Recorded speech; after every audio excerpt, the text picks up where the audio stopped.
My grandfather said that if a newspaper and its publisher put readers first, it will do well journalistically and financially. And this absolutely still holds true. And I think this shows with our investment in our newsrooms and how we serve readers.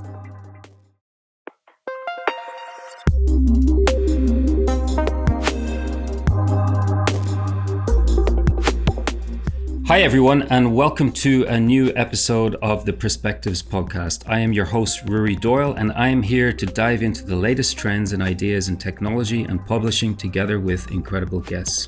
So whether you are an industry pro, a curious learner, or just looking for some inspiration, you are in the right place. Today's guest is Eliza Gaines, the publisher of WEHCO Media and a fourth generation leader in her family's storied newspaper business.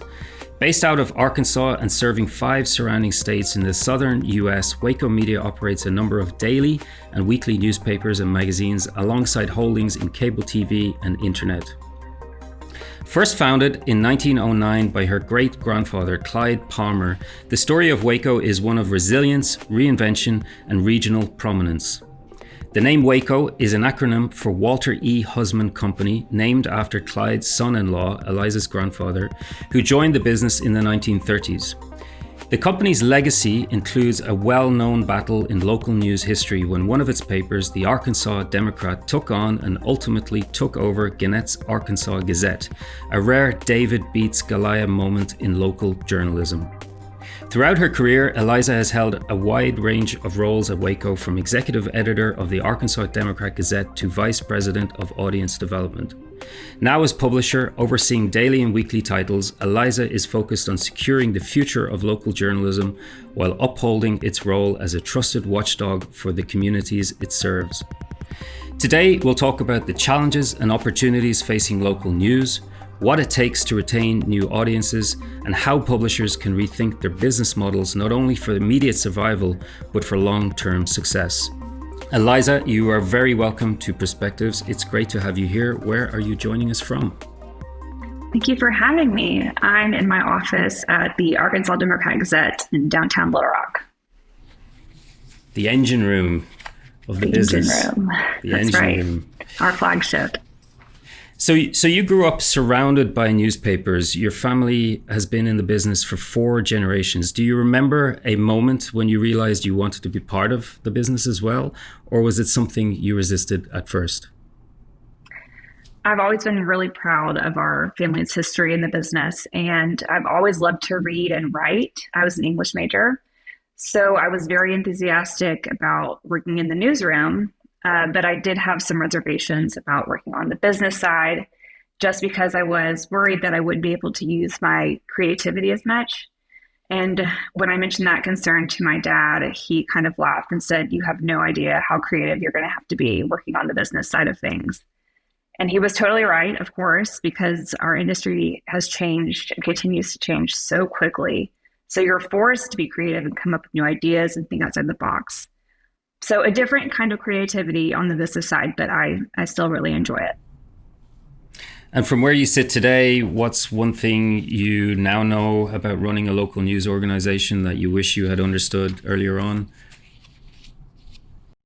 There's a quote from Penny Abernathy, who is an expert on sustainability and local media, and she was also my mentor at the University of North Carolina, Chapel Hill, when I was in graduate school there. And she said, "Good journalism alone won't save local news if the business model is broken." So we have a lot of pride in our reputation for great journalism, but that's not enough, unfortunately, to ensure our sustainability. So what I have learned, and what I wish I had known earlier, is that we can't be everything to everybody. We really have to identify what we can do better than anyone else in the community, and then align our resources and our costs around those value drivers. And so that's how we ensure that we are sustainable and we have loyal readers for a long time. So I think ultimately we just have to identify what makes us essential in people's everyday lives. And today we see local newspapers across the US and internationally at a crossroads. Many are shrinking or shutting down, but WEHCO has taken a different approach, investing heavily in digital transformation while maintaining strong community ties. How would you describe the mindset and the strategy that has given WEHCO's titles such longevity? So I'd say that the bottom line is that we just refuse to compromise the quality of our journalism for the sake of savings. So while other newspapers were cutting their staffs, we did the opposite. We have invested heavily in our newsrooms so that we can maintain the quality and the quantity of journalism that people are used to. Your grandfather, Walter E. Husman, was known for his approach to serving a newspaper's constituencies. Readers first, then advertisers, employees, creditors, and stockholders. How do you view or continue that philosophy in today's media landscape? Yes, so my grandfather said that if a newspaper and its publisher put readers first, it will do well journalistically and financially. And this absolutely still holds true. And I think this shows with our investment in our newsrooms and how we serve readers. So the business is always changing, constantly changing, but the one thing that should be a constant is putting readers first. And of course, this is our goal as journalists, but it's also financially necessary since we are a subscription-driven business. I love this mindset of refusing to compromise on quality.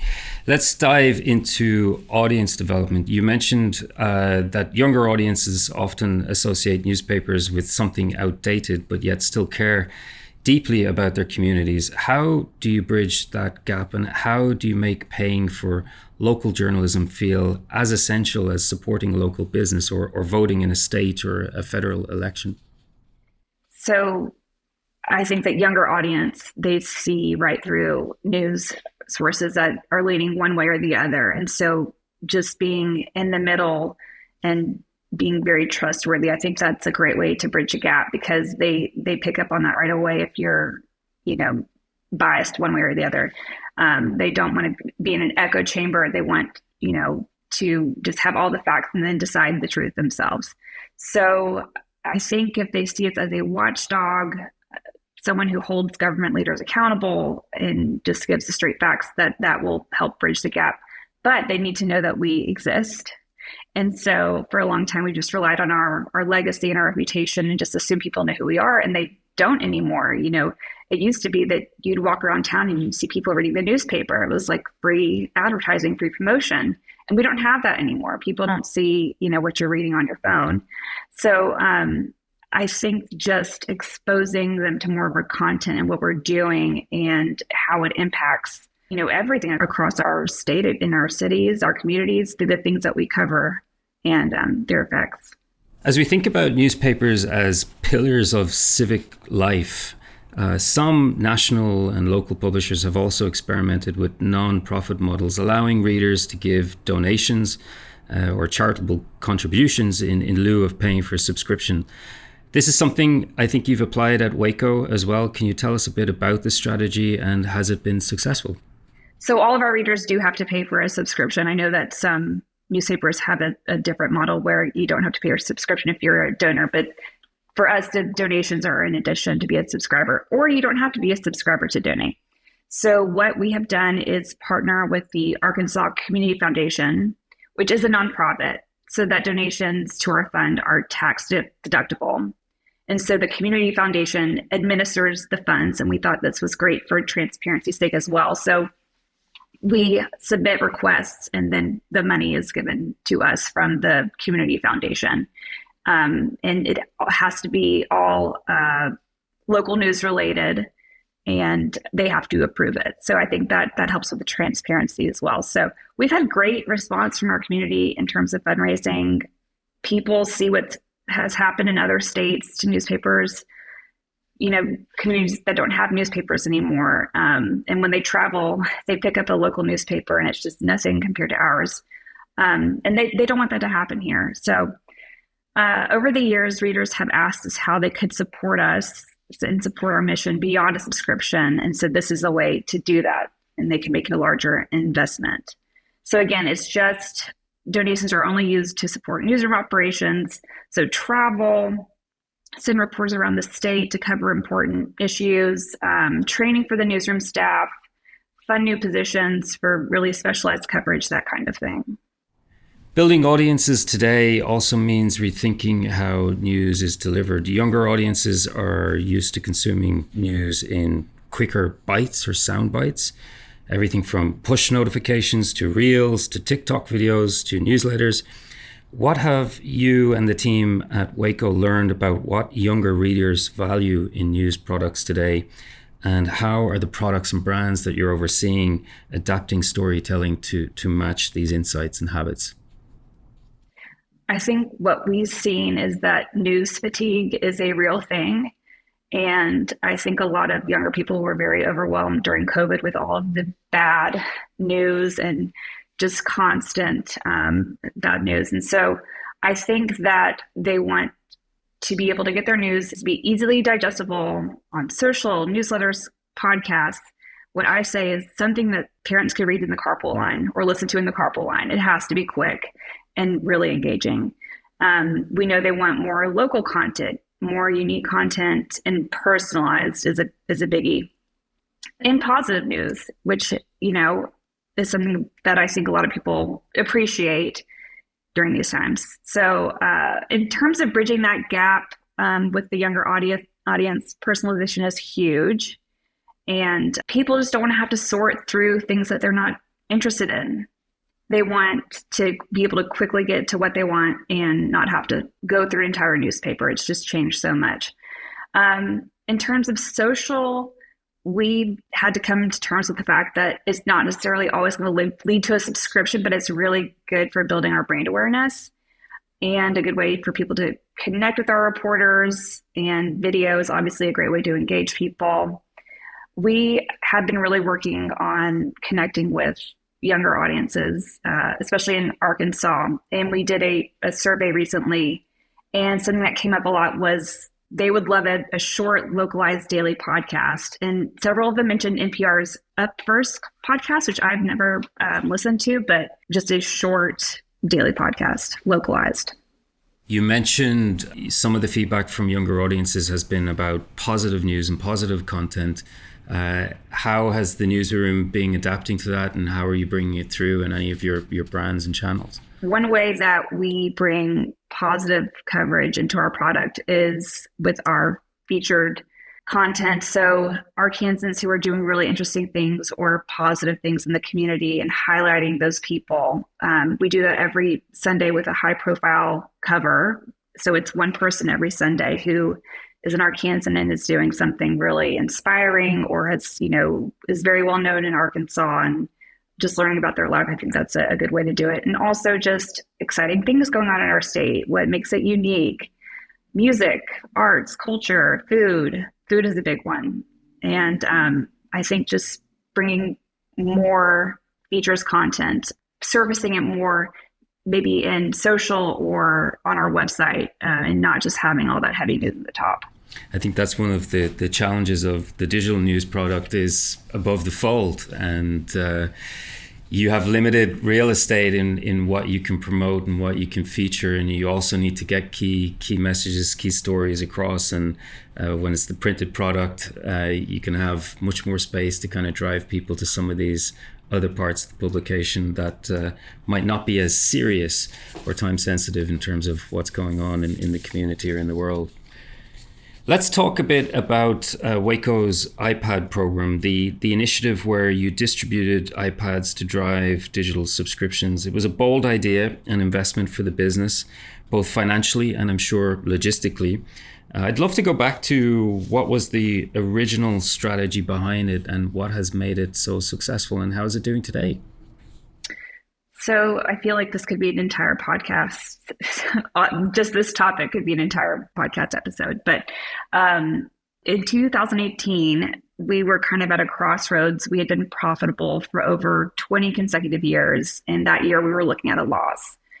So we were in a tricky position. We knew we didn't want to cut our news hole or reduce our newsroom staff as many other newspapers had done. And we just realized there was no way that print could compete with the economics of delivering content digitally. The problem was we know that people really enjoyed the newspaper format. And we thought if we just moved them to a website or an app, that was completely different from that format, we would lose a lot of subscribers.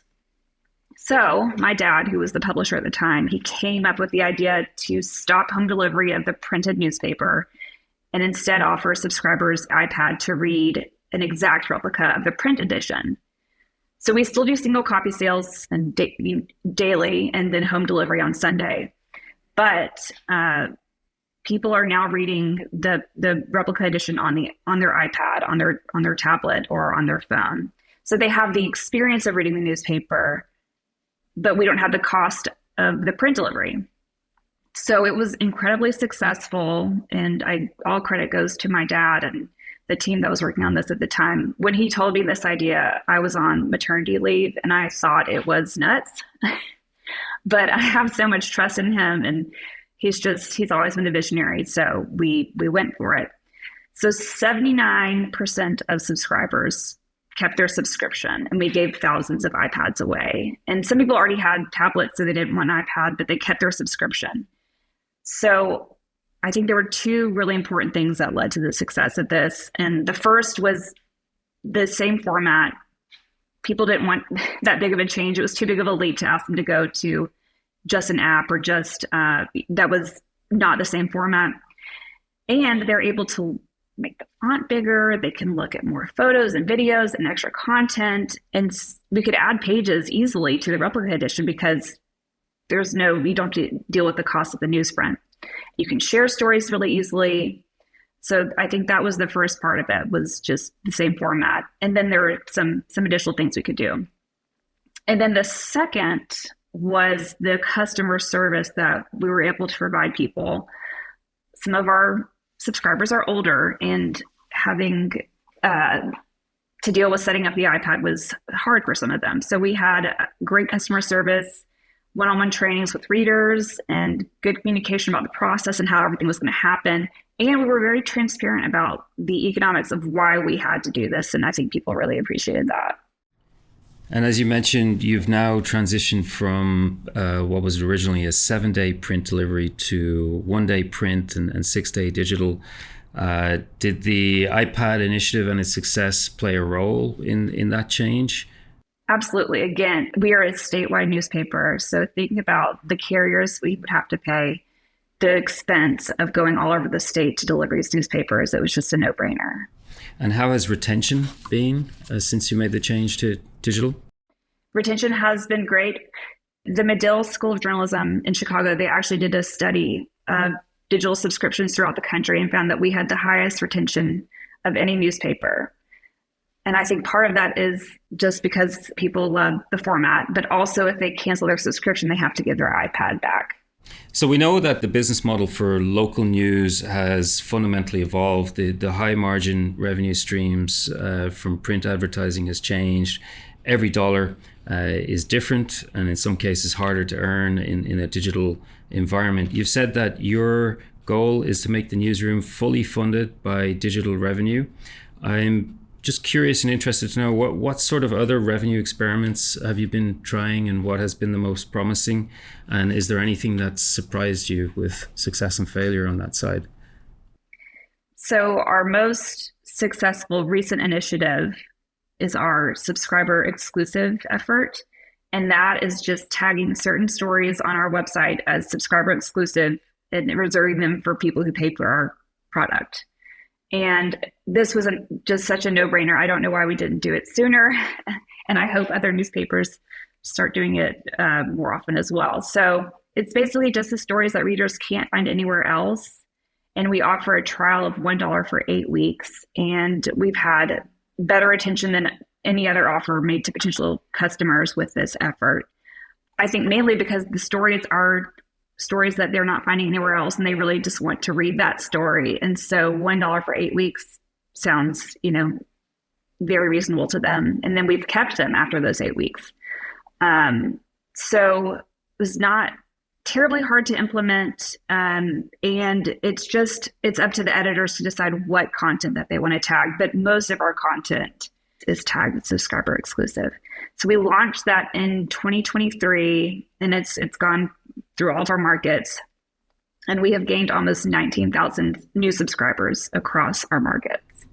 And just for clarity, the subscriber exclusive is included in the subscription? Yes. Many small to mid-sized newspapers are continuing to struggle with the economies of paywalls.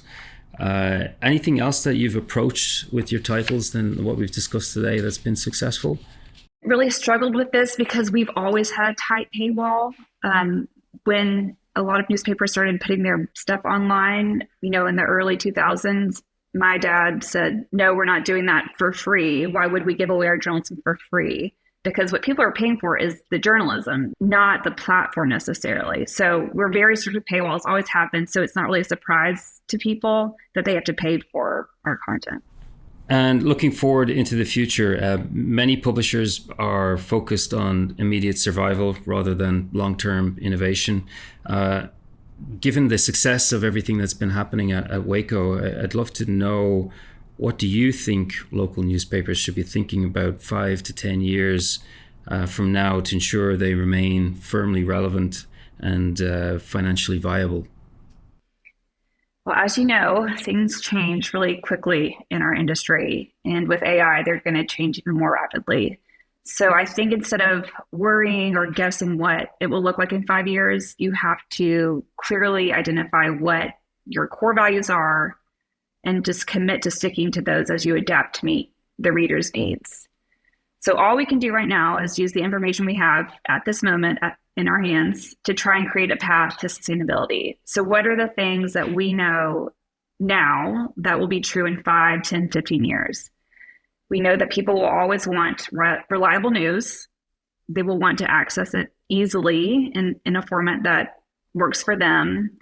And they want a news source that they can trust and that goes the extra mile to dig deeper into the issues that really matter to them.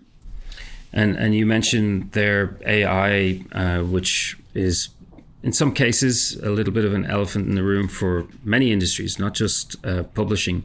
How are you and the team at WEHCO currently thinking about it, and anything that you've been incorporating into the newsroom or into the digital side of the business in any capacity?